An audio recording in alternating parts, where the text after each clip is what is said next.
Ya, saudara-saudara, kali ini saya ada di mana ini ya, di situs Bogo Prada dari daerah Siman, Kediri, dan ini juga ada beberapa tokoh-tokoh daripada budayawan, bukan budayawan, pemerhati budaya. Ini juga anak pengamat budaya. Bu Ririn ini juga dua tokoh pegiat budaya, juga tokoh spiritual.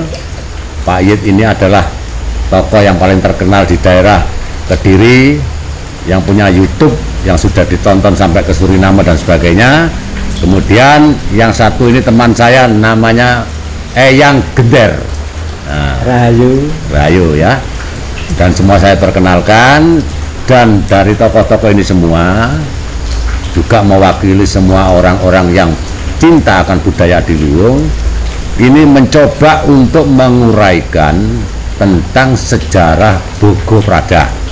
Ya, jadi nanti saya anggap ini sebagai Bogo Prada dulu, dan nanti barangkali ada yang mengatakan Gogor Prada, ada yang mengatakan Gogo Prada. Ini nanti enaknya di mana? Karena ini adalah dalam bentuk sharing. Satu sama lain mempunyai hak untuk membicarakan tentang sejarah ini, karena ini berkaitan dengan hari jadi Kota Kediri yang 1219 kan gitu ya.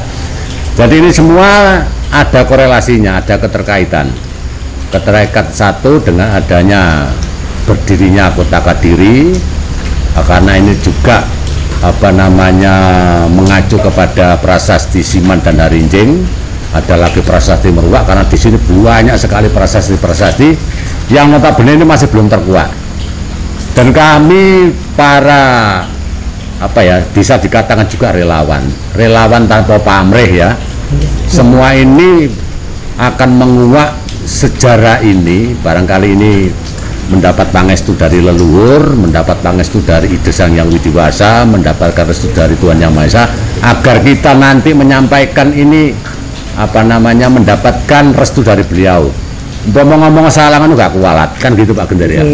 Dan ini harapan saya kepada semua rekan-rekan, agar supaya nanti barangkali ada sejarawan maupun budayawan yang lebih mumpuni daripada kita ya, grup kita ini ya, bisa saja dia menyampaikan nanti di lain waktu dan kapanpun juga bisa, dan nanti tetap bisa diliput di paguyuban Sasana Setia Dharma yang ada di Bogo Kidul. Nah, ini ada korelasinya dengan Bogo Kidul dan sebagainya.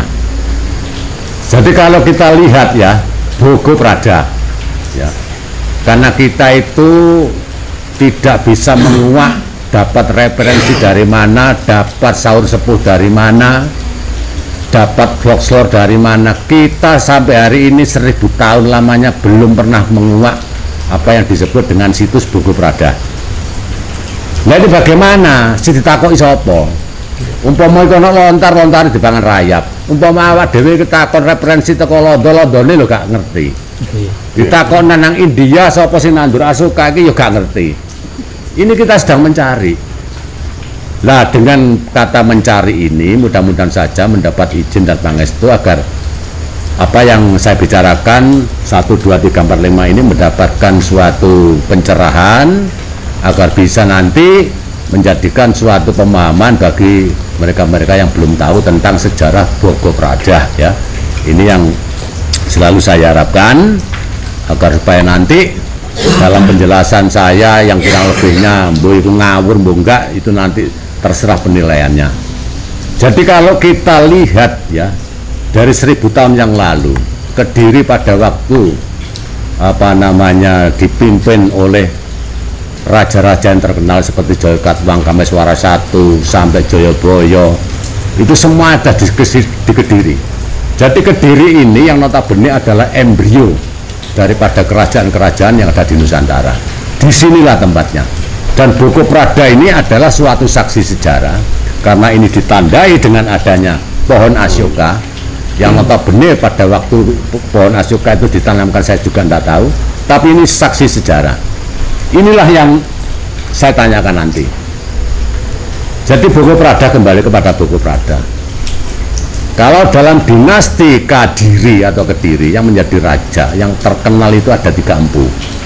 Satu Empu Barada atau Empu Perada, Empu Panulo, ya, Empu Kanwa, kemudian yang disebut juga Empu Donopuro yang mengarang kitab Dahanapura, peperangan antara Jenggolo dan Kediri.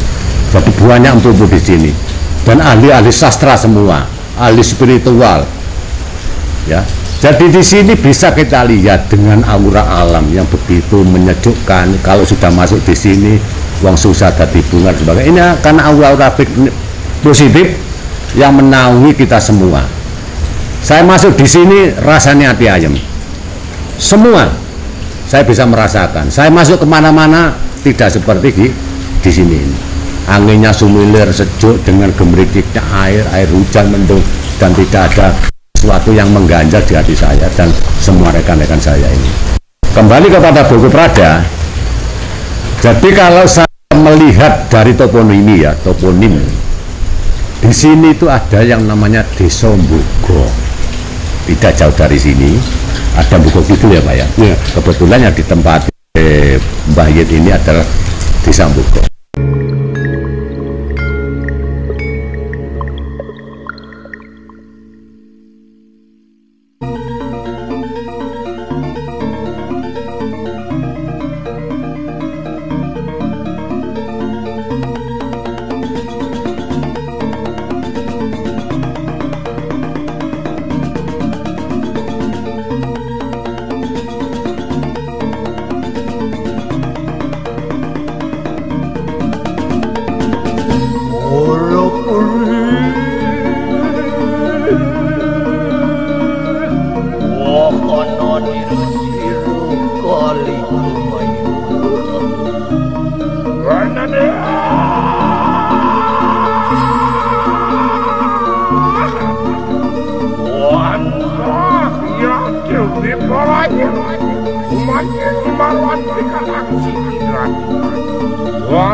Kanang kue